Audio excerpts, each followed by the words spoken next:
Bottom of the deck ಬಂದಿರುವಂತಹದ್ದು 2 of swords ಬಂದಿದೆ. ಯಾವುದೋ ಕೆಲವು ವಿಚಾರಗಳಲ್ಲಿ ಹೇಗೆ ಡಿಸಿಷನ್ಸ್ ನ ತಗೋಬೇಕು, ಏನ್ ಮಾಡ್ಬೇಕು, ಹೇಗ್ ಮಾಡಿದ್ರೆ ಏನಾಗತ್ತೆ. ಕೆಲವೊಬ್ಬರಿಗೆ 2 ಆಪ್ಷನ್ಸ್ ಗಳಿರುವಂತಹದ್ದು ರೆಪ್ರೆಸೆಂಟ್ ಆಗ್ತಾ ಇದೆ, ಅಥವಾ ಕೆಲವೊಂದು ಆಪ್ಷನ್ಸ್ ಗಳು ನಿಮ್ಮಲ್ಲಿ ಇರುವಂತಹದ್ದು ರೆಪ್ರೆಸೆಂಟ್ ಆಗ್ತಾ ಇದೆ. ಸೊ ಅದಕ್ಕೆ ನಿಮ್ಗೆ ಸ್ವಲ್ಪ ಕಷ್ಟ ಆಗ್ತಾ ಇದೆ. ಕೆಲವೊಂದು ಡಿಸಿಷನ್ಸ್ ಗಳನ್ನ, ನಿರ್ಧಾರಗಳನ್ನ ಮಾಡೋದು ನಿಮ್ಗೆ ಸ್ವಲ್ಪ ಕಷ್ಟ ಆಗ್ತಾ ಇರುವಂತಹದ್ದು ಬಾಟಮ್ ಆಫ್ ದ ಡಕ್ ಅಲ್ಲಿ ರೆಪ್ರೆಸೆಂಟ್ ಆಗ್ತಾ ಇದೆ. ನಿಮ್ಮ ಲವ್ ರಿಲೇಶನ್ಶಿಪ್ ಹೇಗಿತ್ತು ಅನ್ನೋದನ್ನ ನೋಡೋದಾದ್ರೆ ಚೆನ್ನಾಗಿ ರೆಪ್ರೆಸೆಂಟ್ ಆಗ್ತಾ ಇದೆ. Ace of cups, queen of wands and magician card ಬಂದಿದೆ. ನಿಮ್ಮ ಲವ್ ಲೈಫಿನ ವಿಚಾರವಾಗಿ ಯಾವುದೇ ರೀತಿಯ ಪಾಸ್ಟಿನಲ್ಲಿ ತೊಂದರೆ ಇದ್ದಿದ್ದು ರೆಪ್ರೆಸೆಂಟ್ ಆಗ್ತಾ ಇಲ್ಲ. ನೀವು ತುಂಬಾ ಚೆನ್ನಾಗೇ ಇದೆ, ಒಂದು ಕ್ಯೂರಿಯಾಸಿಟಿ ಇತ್ತು, ಬಹಳಷ್ಟು ತುಂಬಾನೇ ನೀವು ಲವ್ ಲೈಫಿನ ವಿಚಾರದಲ್ಲಿ ಬಂದಾಗ ನೀವು ನಿಮ್ಮ ಲವ್ ಲೈಫಿನಲ್ಲಿ ತುಂಬಾನೇ ಮಾತಾಡಿದ್ದೀರಾ. ನೀವಿಬ್ರು ತುಂಬಾ ಟಾಕ್ಟಿವ್ ಆಗಿ ಇಬ್ರು ಕೂಡ ತುಂಬಾ ಚೆನ್ನಾಗಿ ಮಾತಾಡಿದ್ದೀರಾ. ಅಟ್ ಪ್ರೆಸೆಂಟಿನಲ್ಲೂ ಕೂಡ ನಿಮ್ಮ ಲವ್ ಲೈಫಿನ ವಿಚಾರದಲ್ಲಿ ಯಾವುದೇ ರೀತಿಯ ತೊಂದರೆಗಳು ಕೂಡ ಇಲ್ಲೇನು ರೆಪ್ರೆಸೆಂಟ್ ಆಗ್ತಾ ಇಲ್ಲ. The Impress card, the emperor and page of swords ಬಂದಿದೆ. ನಿಮ್ಮ ಲವ್ ಲೈಫಿನ ವಿಚಾರದಲ್ಲಿ ಒಂದು ರಾಜ ರಾಣಿ ತರ ರೆಪ್ರೆಸೆಂಟ್ ಆಗ್ತಾ ಇದೆ. ಇಂಪ್ರೆಸ್ ರೆಪ್ರೆಸೆಂಟ್ ಮಾಡೋದೇನೋ ಕ್ವೀನ್ ಅನ್ನ ರೆಪ್ರೆಸೆಂಟ್ ಮಾಡುತ್ತೆ, ಎಂಪರರ್ ರೆಪ್ರೆಸೆಂಟ್ ಮಾಡೋದೇನೋ ಕಿಂಗ್ ಅನ್ನ ರೆಪ್ರೆಸೆಂಟ್ ಮಾಡುತ್ತೆ. ಒಂದು ರಾಜ ರಾಣಿ ಅನ್ನೋ ತರ, ಒಂದು ಮೇಡ್ ಫಾರ್ ಈಚ್ ಅದರ್ ಅನ್ನೋ ತರ ನಿಮ್ಮ ರಿಲೇಶನ್ಶಿಪ್ ಇರುವಂತಹದ್ದು ಅಟ್ ಪ್ರೆಸೆಂಟಿನಲ್ಲೂ ಕೂಡ ಪ್ರೆಸೆಂಟ್ ಆಗ್ತಾ ಇದೆ. ಈಗಲೂ ಕೂಡ ಚೆನ್ನಾಗೇನೆ ಮಾತಾಡ್ತಾ ಇರುವಂತದ್ದು ಕೂಡ ರೆಪ್ರೆಸೆಂಟ್ ಆಗ್ತದೆ. ನಿಮ್ಮ ಲವ್ ಲೈಫಿನ ವಿಚಾರದಲ್ಲಿ ನೀವಿಬ್ರು ಚೆನ್ನಾಗೇ ಇದ್ದೀರಾ, ಮೇಡ್ ಫಾರ್ ಈಚ್ ಅದರ್ಸ್ ಅಂತ ಅನ್ನೋ ತರ ಇದೆ. ನೀವು ಬಹಳ ಶಾಂತತೆಯಿಂದ ಇದ್ರೆ ಅವರು ತುಂಬಾ ಪ್ರಾಕ್ಟಿಕಲ್ ಆಗಿ ಯೋಚನೆ ಮಾಡ್ತಾರೆ. ನೀವು ಒಂದಕ್ಕೊಬ್ರಿಗೂ ಹೊಂದಾಣಿಕೆ ಅನ್ನೋದು ತುಂಬಾ ಚೆನ್ನಾಗಿದೆ, ಯಾವುದೇ ರೀತಿ ತೊಂದರೆ ಇಲ್ಲ. ಈಗಲೂ ಕೂಡ ನೀವು ಆವಾಗ್ಲೂ ಹಿಂದೆನೂ ಮಾತಾಡ್ತಾ ಇದ್ರಿ, ಈಗಲೂ ಕ್ಯೂರಿಯಾಸಿಟಿಯಿಂದ, ಬಹಳ ಇಂಥ್ಯೂಸಿಯಾಸಮ್ ಇಂದ ಈಗಲೂ ಕೂಡ ನೀವು ಚೆನ್ನಾಗೇನೆ ಮಾತಾಡ್ತಾ ಇರುವಂತಹದ್ದು ರೆಪ್ರೆಸೆಂಟ್ ಆಗ್ತಾ ಇದೆ.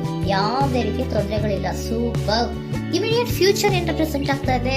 ಇಮಿಡಿಯೇಟ್ ಫ್ಯೂಚರ್ ದ ಹೆಲ್ಫನ್ card, 9 of hands and star card represent ಆಗ್ತಾ ಇದೆ. ಕೆಲವೊಬ್ರು ಲವ್ ರಿಲೇಶನ್ಶಿಪ್ ಅಲ್ಲಿ ಇರುವಂತಹ ಕೆಲವೊಬ್ರು ಮಾತ್ರ ಇಮಿಡಿಯೇಟ್ ಫ್ಯೂಚರ್ ನಲ್ಲಿ ಕೆಲವೊಬ್ರು ಮದುವೆಗಳಾಗುವಂತಹ ಸಾಧ್ಯತೆಗಳು ರೆಪ್ರೆಸೆಂಟ್ ಆಗ್ತಾ ಇದೆ. ಒಂದು ಸೀರಿಯಸ್ ಕಮಿಟ್ಮೆಂಟ್ ಇರುವಂತಹದ್ದು, ಬರೀ ಪ್ರೀತಿ ಮಾಡುವಂತಹದ್ದಲ್ಲ, ಒಂದು ಸೀರಿಯಸ್ ಕಮಿಟ್ಮೆಂಟ್ ಅಲ್ಲೂ ಕೂಡ ಇರುವಂತಹದ್ದು ನಿಮ್ಮ ಲವ್ ಲೈಫಿನಲ್ಲಿ ರೆಪ್ರೆಸೆಂಟ್ ಆಗ್ತಾ ಇದೆ.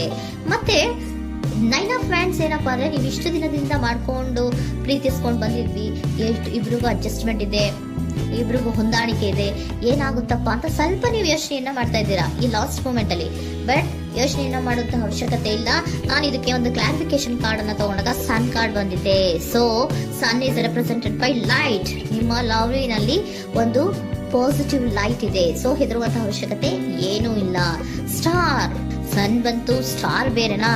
ಸ್ಟಾರ್ ನಿಮ್ಮ ಲವ್ ಲೈಫಿನ ವಿಚಾರದಲ್ಲಿ ಸ್ಟಾರ್ ಕೂಡ ಇದೆ. ಕೆಲವೊಬ್ಬರಿಗೆ ಮದುವೆ ಕೂಡ ಆಗುವಂತಹ ಸಾಧ್ಯತೆಗಳು ನಿಮ್ಮ ಲವ್ ಲೈಫಿನ ವಿಚಾರದಲ್ಲಿ ರೆಪ್ರೆಸೆಂಟ್ ಆಗ್ತದೆ. ಯಾವುದೇ ರೀತಿಯ ನೆಗೆಟಿವ್ ಆಗಿರುವಂತಹದ್ದು ಏನೂ ಬಂದಿಲ್ಲ, ಆಲ್ ಪಾಸಿಟಿವ್ ಕಾರ್ಡ್ಸೇ ಬಂದಿದೆ. ಲವ್ ಲೈಫಿನ ವಿಚಾರದಲ್ಲಿ ಯಾವುದೇ ರೀತಿಯ ತೊಂದರೆಗಳು ಇದ್ದ ಹಾಗೆ ಕಾಣಿಸ್ತಾ ಇಲ್ಲ. ಬಟ್ ನೀವು ಸ್ವಲ್ಪ ಕೆಲವೊಂದು ಏನ್ ಮಾಡೋದು ಅಂತ ಸ್ವಲ್ಪ ನೀವು ಆಲೋಚನೆಯನ್ನ ಮಾಡ್ತಾ ಇರುವಂತಹದ್ದು, ಸ್ವಲ್ಪ ಕೆಲವೊಂದು ನಿರ್ಣಯಗಳನ್ನ ಮಾಡೋದಕ್ಕೆ ಸ್ವಲ್ಪ ಕಷ್ಟ ಆಗ್ತಾ ಇರುವಂತಹದ್ದು ರೆಪ್ರೆಸೆಂಟ್ ಆಗ್ತಾ ಇದೆ ಅಷ್ಟೇ. ಅಷ್ಟನ್ನ ಬಿಟ್ಟರೆ ನಿಮ್ಮ ಲವ್ ಲೈಫಿನ ವಿಚಾರದಲ್ಲಿ ಯಾವುದೇ ರೀತಿಯ ತೊಂದರೆಗಳೇನು ಇಲ್ಲಿ ರೆಪ್ರೆಸೆಂಟ್ ಆಗ್ತಾ ಇಲ್ಲ. ಏಂಜಲ್ ಗೈಡೆನ್ಸ್ ಏನ್ ಹೇಳ್ತಾ ಇದ್ದಾರೆ?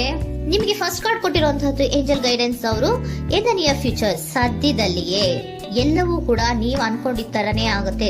ಏಂಜಲ್ ಗೈಡೆನ್ಸ್ ಕೊಡ್ತಾ ಇರೋದು ಬಿ ಅಸರ್ಟಿವ್. ಯಾಕೆ ಬಿ ಅಸರ್ಟಿವ್ ಅಂತ ಕೊಟ್ಟಿದ್ದಾರೆ? ಇಲ್ಲಿ ಸ್ವಲ್ಪ ಡಿಸಿಷನ್ಸ್ ನ ಮಾಡೋದು ಕಷ್ಟ ಆಗ್ತಾ ಇದೆ ಅಲ್ವಾ ನಿಮ್ಗೆ, ಸೊ ಎನರ್ಜಿಯಲ್ಲಿ. ಸೊ ಅದಕ್ಕೆ ಹೇಳ್ತಾ ಇದ್ದಾರೆ ದೃಢವಾಗಿರು, ಆತ್ಮವಿಶ್ವಾಸದಿಂದ ಇರು, ಯಾವುದಕ್ಕೂ ನೀವು ಹೆದರ್ಕೋಬೇಡ ಅಂತ ಹೇಳ್ತಾ ಇದ್ದಾರೆ. ಪೀಸ್ಫುಲ್ ರೆಸಲ್ಯೂಷನ್, ಎಲ್ಲವೂ ಕೂಡ ಶಾಂತಿಯುತವಾಗಿಯೇ ಮುಗಿಯುತ್ತೆ, ನೀನೇನಕ್ಕೂ ಯೋಚನೆಯನ್ನ ಮಾಡಬೇಡ. ಮೆಡಿಟೇಷನ್ ಬ್ರಿಂಗ್ ಆನ್ಸರ್, ಮೆಡಿಟೇಷನ್ ಇಂದ ನಿಮ್ಗೆ ಆನ್ಸರ್ ಗಳಿರುತ್ತೆ. ಸ್ವಲ್ಪ ಕೂಲ್ ಆಗಿರಿ, ಸಮಾಧಾನವಾಗಿರಿ. ಲವ್ ಲೈಫಿನಲ್ಲಿ ಯಾವುದೇ ರೀತಿಯ ಹಿಂದೆಯೂ ಇರಲಿಲ್ಲ, ಈಗಲೂ ಇಲ್ಲ, ಮುಂದೆಯೂ ಕೂಡ ನಿಮ್ಗೆ ಯಾವುದೇ ರೀತಿಯ ತೊಂದರೆಗಳು ರೆಪ್ರೆಸೆಂಟ್ ಆಗಿಲ್ಲ. ಖುಷಿಯಿಂದ ಇರಿ. ಕೆಲವೊಬ್ಬರಿಗೆ ಮ್ಯಾರೇಜ್ ಅನ್ನು ಕೂಡ ಇಲ್ಲಿ ರೆಪ್ರೆಸೆಂಟ್ ಮಾಡ್ತಾ ಇದೆ.